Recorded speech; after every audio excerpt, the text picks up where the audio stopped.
More straight talk with Trent on Girls Can Tell. People love to say they're open-minded. They'll assure you they're willing to change. But if you've spent any time in the real world, you know people almost never change their minds. Your first thought might be, this is going to be about politics. It's not. There are enough podcasts that already do that better than I ever could, and that's not what this podcast is about. This is about the hundreds of other things we have our minds made up on: relationships, education, religion, and even all the little dumb things that don't really matter.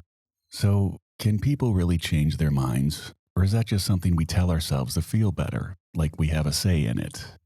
Let's run through the 10 reasons why the deck is stacked against your mind changing. 1. Your brain is wired against it. The fact is, your brain doesn't want you to change your mind because you're human. Confirmation bias refers to our tendency as humans to stick to our original beliefs and cognitive patterns. The feature of how your brain processes information, so it's not any kind of personality flaw. Your brain takes shortcuts. It has to. There's too much information coming to analyze everything from scratch every time, so it develops patterns, beliefs, and templates, and once those are in place, your brain actively looks for information that confirms what you already think, while dismissing or ignoring information that contradicts it. We all do it subconsciously.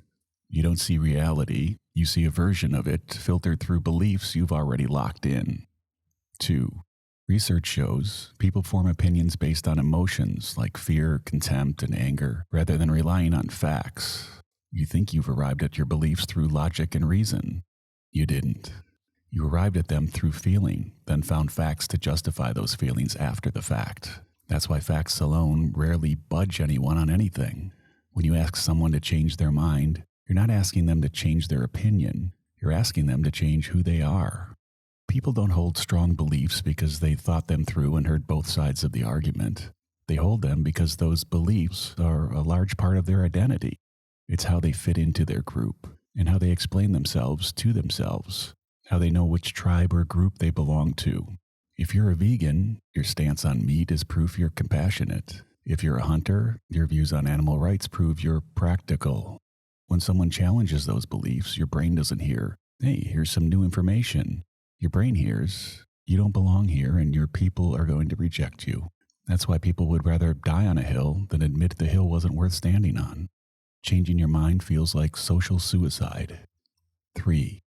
Cognitive dissonance is the psychological discomfort we experience when we hold two or more conflicting beliefs, attitudes, or values simultaneously. Your brain hates contradiction. When you encounter information that conflicts with what you believe, it creates mental stress, and your brain will do almost anything to relieve that stress, except change the original belief. Instead, it'll dismiss the new information as fake or biased, attack the source of the information, find one small flaw in the argument and use it to dismiss the whole thing, rationalize why the contradiction doesn't actually matter, or double down on the original belief even harder, or in relationships, twist the facts entirely to fit their narrative. You see this constantly. Someone's partner is clearly cheating, everyone around them can see it, but the person in the relationship will find explanations, excuses, reasons why all the evidence doesn't mean what it obviously means. Because admitting they were wrong means admitting they potentially wasted years, admitting they were an idiot, or that their judgment is flawed, that it's just too painful, so they don't. 4. The longer someone's held a belief, the harder it is to change. They can't see the belief makes no sense because of how much time they've already invested in it. They argue about it at Thanksgiving dinner, defend it online. They've ended friendships over it, built a reputation on it, and structured their entire worldview around it. Changing your mind after that feels like looking back at all those arguments, burned bridges, and wasted hours and thinking, "I was wrong the whole time." That is unbearable. So they don't bear it. Instead, they double down, get more extreme, and dig in harder. 5. Facts don't change minds. Pain does. Here's something nobody wants to admit. New facts often don't change people's minds. You can present data, studies, expert opinions, logical arguments, and people will find a way to dismiss all of it. Because facts aren't what changed their minds in the first place, so facts won't change it back. What changes minds is pain, consequences, an experience too raw to just ignore. data doesn't even come into play.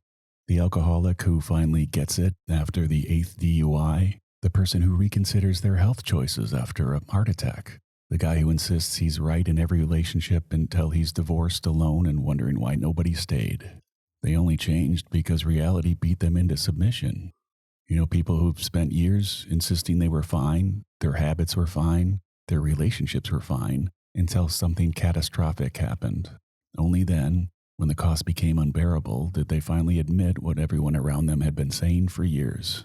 Information doesn't change people, but consequences do. 6. Relationships prove the point. If you've ever tried to change someone's mind in a relationship, you know how hopeless that feels. You can explain, you can beg, you can present evidence of patterns, behaviors, problems. They'll nod, agree, then promise to change. And then nothing changes. Because they don't actually believe they're wrong. They believe you're upset and they want you to stop being upset. So they say what you want to hear. They pacify you. But deep down, they still think they're right. Most breakups are just the slow realization that this person will never see it differently. You thought you could convince them. You thought if you just explained it the right way, they'll finally understand. And sometimes, this is the hard part, you're the one refusing to change. You're the one defending a position that's hurting the relationship, because admitting you were wrong feels worse than being miserable. 7. So, can minds really change?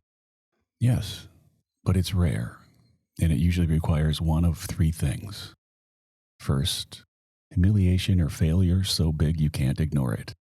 When the cost of being wrong becomes more painful than the cost of admitting you were wrong, people change, but not before. Second, evidence so overwhelming it breaks through denial. This almost never happens with arguments. It happens with personal experience. Someone who swore they'd never understand addiction changes their mind when their kid overdoses. Someone who's dismissed mental health issues changes their mind when they have a breakdown. Personal experience bypasses the logical defenses that your brain puts up. It's too immediate or too visceral to dismiss. Third, slow erosion over years. Sometimes beliefs don't flip, they fade. You don't wake up one day with a new opinion. You just notice 5 years later that you don't believe what you used to. It builds real flexibility. This is the healthiest kind of change, but it's also the rarest. It becomes genuine curiosity, humility, and the ability to sit with uncertainty instead of rushing to replace one certainty with another. 8. Here's what usually happens when people change their minds. They don't become more flexible. They move their rigidity somewhere else. The religious extremist who becomes an extreme atheist. The person who was certain about one thing becomes equally certain about the opposite thing. They just switched teams and kept the same mindset without questioning their beliefs. Real change, where you actually become more open and thoughtful, is almost non-existent. Most people are just collecting new certainties to replace the old ones. 9. So what should you do? If people can't change their minds, what's the point of arguing? What's the point of presenting facts, making cases, or trying to convince anyone of anything? Honestly, there almost isn't one. The smart move is learning who's open to change in the first place, instead of trying to convince people, and that's a very short list. Look for people who question instead of making statements, say I don't know without defensiveness, change their minds about small things easily, admit they're wrong without making it a big deal. Don't treat every disagreement like a threat. Now, those people you can have an actual conversation with. Anyone else, you're just wasting your time. 10. Finally, the hardest question. Can you change your mind? Not other people. You. When's the last time you genuinely changed your position on something important? Not just softened it or refined it, but actually reversed it. If you can't remember, you're part of the problem too. We all think we're the reasonable ones. We all think we're open-minded and it's everyone else who's stuck in their ways. But we're all running the same confirmation bias, the same cognitive dissonance, and the same desperate need to be right. The only difference between you and the people you think are close-minded, you agree with yourself. So, can people change their minds? Technically, yes. But practically, almost never. Your brain is wired to resist. Your identity depends on it, and the social cost of admitting you were wrong is usually too high. When people do change, it's because life beat them into it. Pain, humiliation, and consequences finally made the cost of staying wrong higher than the cost of admitting it. Except that most can't be convinced. So save your energy for the few who might. Hope that helped you. Take what's useful and leave the rest, and question everything. And question yourself.